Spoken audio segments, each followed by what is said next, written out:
എന്റെ പേര് doctor M Thomas Mathew. ഞാൻ കേരളത്തിലെ സീനിയർ മോസ്റ്റ് നെഫ്രോളജിസ്റ്റാണ്. മെഡിക്കൽ കോളേജിൽ നിന്ന് റിട്ടയർ ചെയ്തതിനു ശേഷം ഇപ്പോൾ കോഴിക്കോട് ബേബി മെമ്മോറിയൽ ഹോസ്പിറ്റലിൽ വർക്ക് ചെയ്യുകയാണ്. നമുക്കറിയാം, പ്രമേഹം അഥവാ ഡയബറ്റിസ് കാലാകാലങ്ങളായി മനുഷ്യ ജീവിതത്തെ നിശബ്ദമായി കൊല്ലുന്ന ഒരു രോഗമാണ്. ക്രിസ്തുവിന് മുമ്പ് 1500 BC മുതൽ ഈ രോഗം അറിയപ്പെട്ടിരുന്നു. എന്നാൽ 19ാം നൂറ്റാണ്ടിന്റെ മധ്യത്തിലാണ് അതിനെപ്പറ്റി ആധികാരികമായ മനുഷ്യർ പഠിക്കുന്നതിനും ചികിത്സ ആരംഭിക്കുന്നതിനും സാധിച്ചിട്ടുള്ളത്. നാം അറിയേണ്ട ഒരു പ്രധാന കാര്യം, വർഷങ്ങളായി അറിയുന്ന ഒരു രോഗമാണെങ്കിലും അത് എങ്ങനെ കൺട്രോൾ ചെയ്യണമെന്നോ അതിനെ എങ്ങനെ തടുക്കണമെന്നോ അതിന്റെ പാർശ്വഫലങ്ങൾ വരാതെ എങ്ങനെ നോക്കണമെന്നോ ഇന്നും ജനങ്ങൾക്ക് അറിയില്ല. ഇതൊരു വിരോധാഭാസമാണ്. വളരെയധികം പഠനങ്ങൾ പ്രമേഹത്തെക്കുറിച്ചുണ്ടെങ്കിലും അതെങ്ങനെ കൺട്രോൾ ചെയ്യണമെന്ന് ഇന്നും രോഗികൾ അറിയാത്തൊരു സ്ഥിതിയിലാണ് നാം ഇരിക്കുന്നത്. ഏത് ആശുപത്രിയിലെ ഔട്ട് പേഷ്യന്റ് ക്ലിനിക്കുകൾ നമ്മൾ എടുത്താലും ജനറൽ മെഡിക്കൽ ഔട്ട് പേഷ്യന്റിൽ വരുന്നതിൽ ഒരു 40% പ്രമേഹ രോഗം അതിനോടനുബന്ധിച്ചുള്ള രോഗങ്ങളുള്ളവരായിരിക്കും. ഒരു സർജിക്കൽ സൈഡിലാണെങ്കിൽ അതിലും കാണാം 40-50%. അല്ല, ഇനി സ്പെഷ്യാലിറ്റി ക്ലിനിക്കിലാണെങ്കിലോ കാർഡിയോളജി, ന്യൂറോളജി അല്ലെങ്കിൽ നെഫ്രോളജിക്കാണെങ്കിൽ 60% രോഗികൾക്കും പ്രമേഹമായി ബന്ധപ്പെട്ട പ്രശ്നങ്ങളുമായിട്ടാണ് അവർ വരുന്നതെന്ന് നമ്മൾ കാണുന്നത്. ഇതെന്തുകൊണ്ടാണ് ഇത്രയും വിദ്യാഭ്യാസവും ഇത്രയും ലോകജ്ഞാനവും ഇത്രയും രോഗങ്ങളെപ്പറ്റിയുള്ള വിവരമുള്ള ഒരു ജനതയ്ക്ക് ഇതെന്തുകൊണ്ടാണ് ഇങ്ങനെ സംഭവിക്കുന്നതെന്ന് നാം ആലോചിക്കാറുണ്ട്. അധികം പേരും പറയും, രോഗമൊന്നുമില്ല, ഇപ്പോൾ ഒരു തലവേദനയായി ഡോക്ടർ നോക്കിയപ്പം പ്രഷർ ഉണ്ടെന്ന് പറഞ്ഞു, പിന്നെ ടെസ്റ്റ് ചെയ്യുമ്പോൾ കിഡ്നിക്ക് കേടുണ്ടെന്ന് പറഞ്ഞു. അപ്പോൾ ഷുഗർ ഉണ്ടോ നിങ്ങൾക്ക്? ഷുഗർ ഇല്ല, പക്ഷെ പണ്ടൊക്കെ കുറച്ച് ബ്ലഡ് ഷുഗർ കുറച്ച് അധികമുണ്ട്, എന്തെങ്കിലും മരുന്ന് കഴിക്കണ്ടോ? മരുന്നൊന്നുമില്ല, ഭക്ഷണത്തിൽ കൺട്രോളാണ്. ഇവിടെ ഇതാണ് സ്ഥിതി. അവർ അഡ്മിറ്റ് ചെയ്ത് നോക്കുമ്പോൾ കാണാം ബ്ലഡ് ഷുഗർ 360, ബ്ലഡ് പ്രഷർ 160/100. അപ്പോൾ പറയും ഇതുവരെ പ്രശ്നമൊന്നും ഉണ്ടായിരുന്നില്ല, ആശുപത്രി വന്നതുകൊണ്ടാണ് രോഗം ഉണ്ടായെന്നാണ് ജനങ്ങൾ ധരിക്കുന്നത്. ഈ പ്രമേഹം എന്നുള്ള രോഗം ഒരുപക്ഷെ നമ്മൾ ജനിക്കുമ്പോൾ തന്നെ തുടങ്ങുന്ന ഒരു രോഗമാണ്.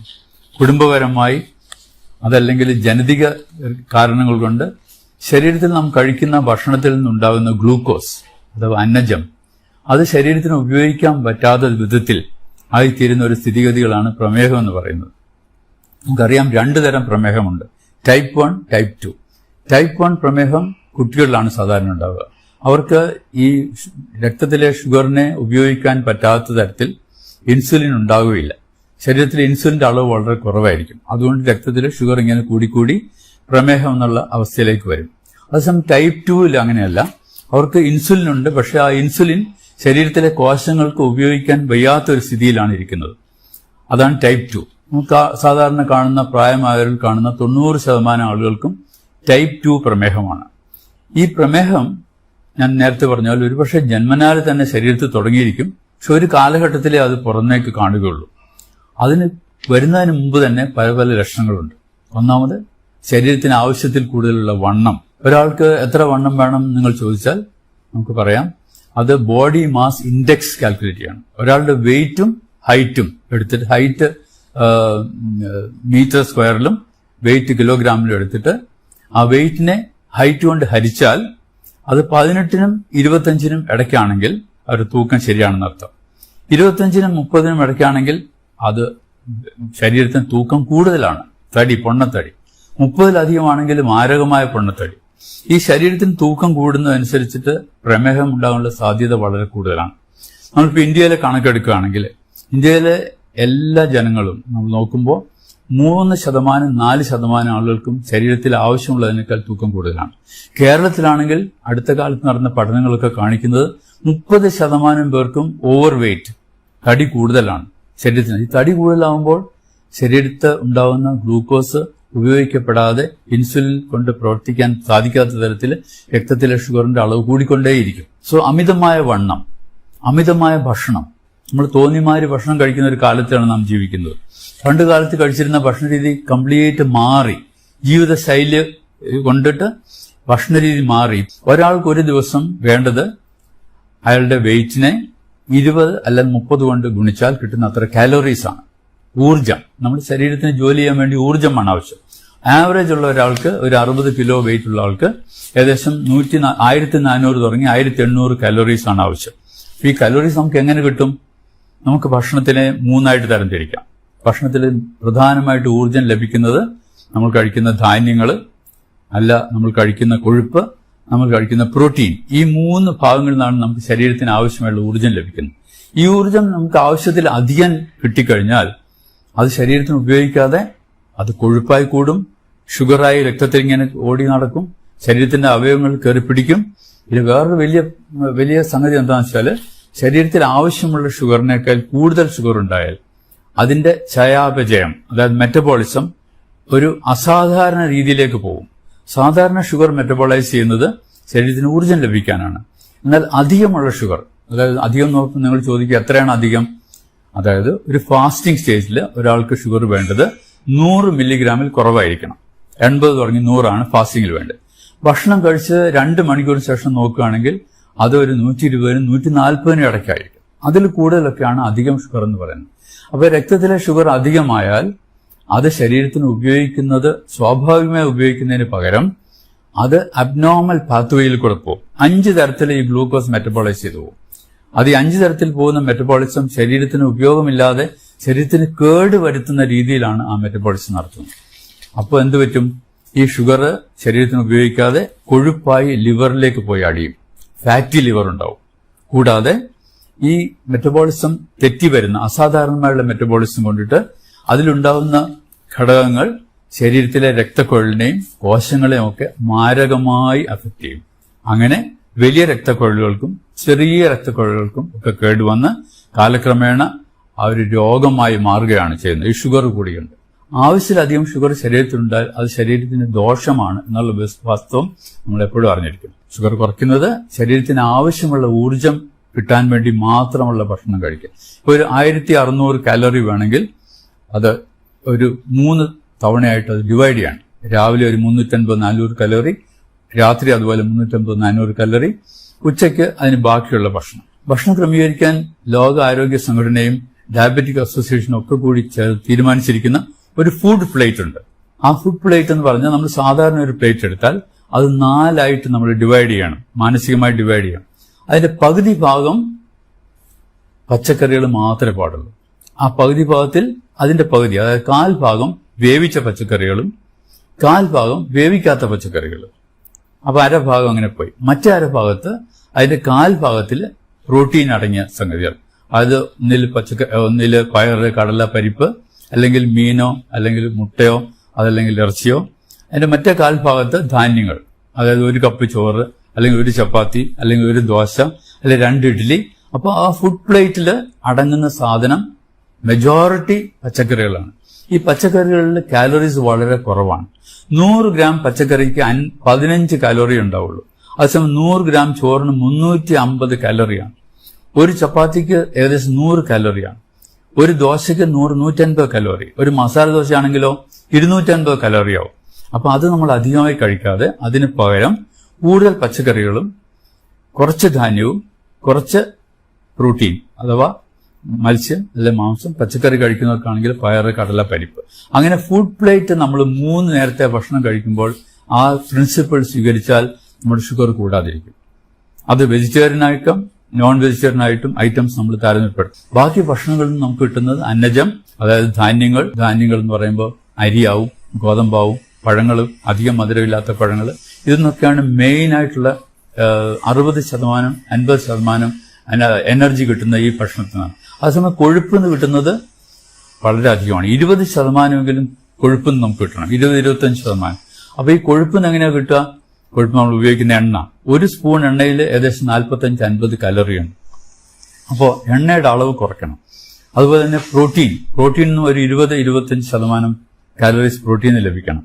അതുകൊണ്ട് പ്രോട്ടീൻ കഴിക്കുന്ന അളവും കുറയ്ക്കണം.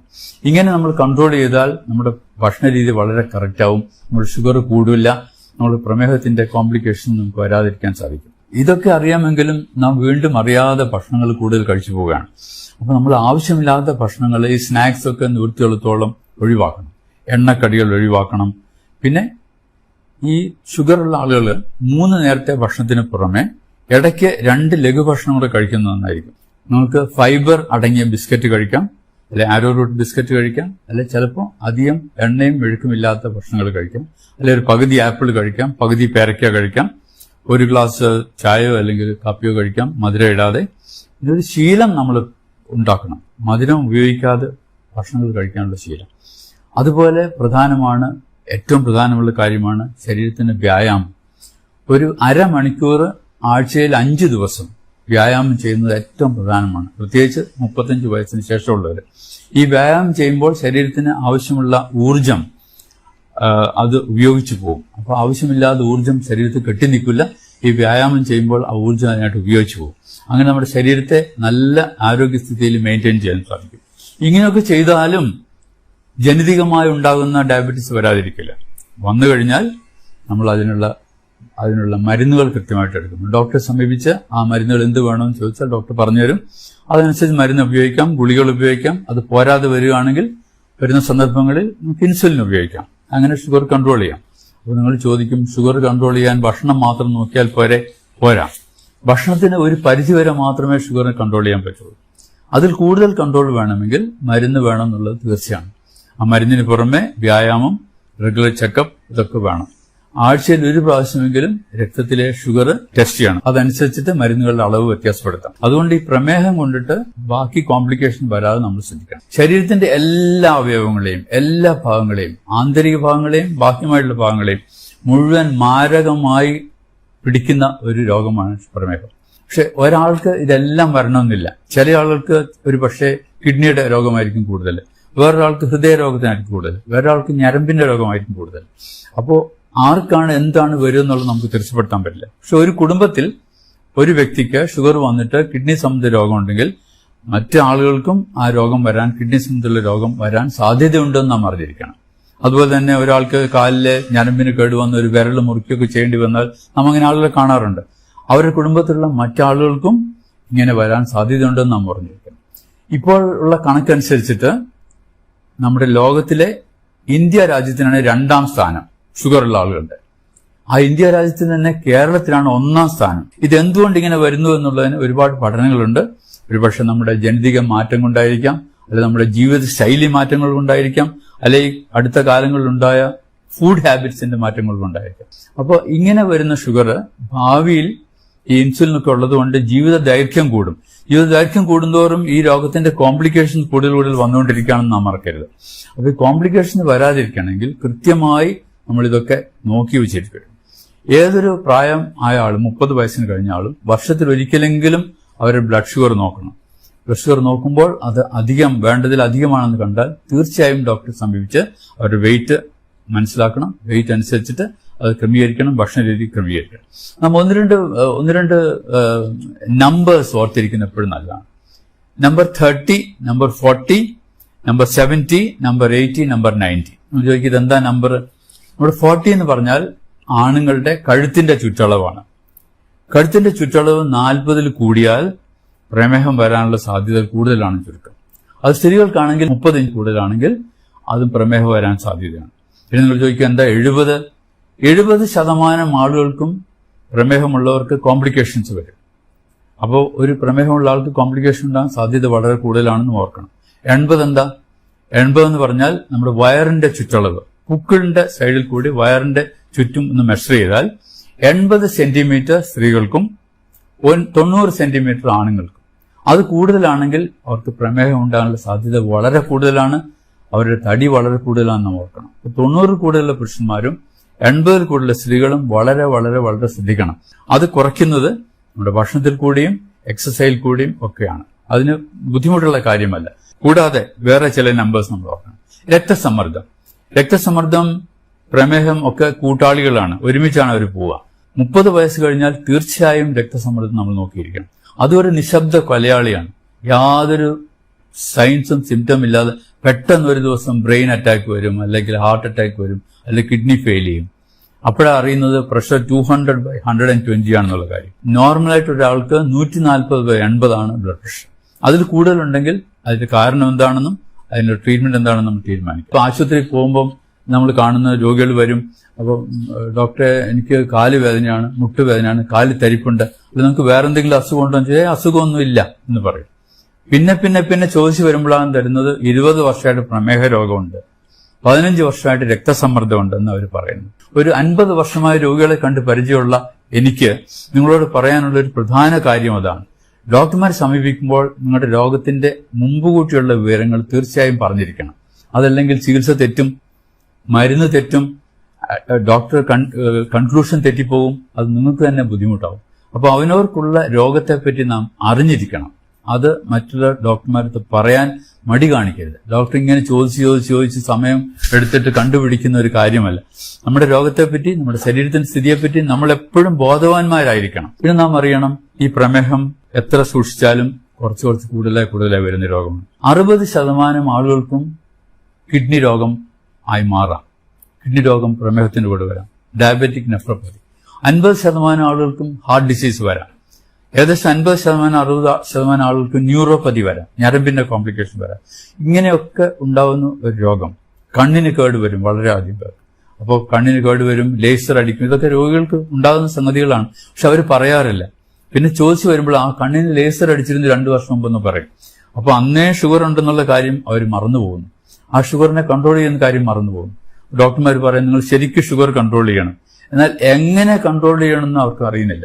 ഭക്ഷണത്തിൽ ക്രമീകരിക്കുക, എക്സസൈസ് ചെയ്യുക, വെയിറ്റ് കുറയ്ക്കുക, ഈ പ്രധാന കാര്യങ്ങളെല്ലാം നമ്മൾ സൂക്ഷിച്ചാൽ കൂടുതൽ കോംപ്ലിക്കേഷൻ ഇല്ലാതെ ഡയബറ്റീസിനോട് കൂടി ഒരു സുഗമമായ ജീവിതം നയിക്കാൻ സാധിക്കും. നമുക്ക് മനസ്സിലായെന്ന് കരുതുന്നു. Thank you very much.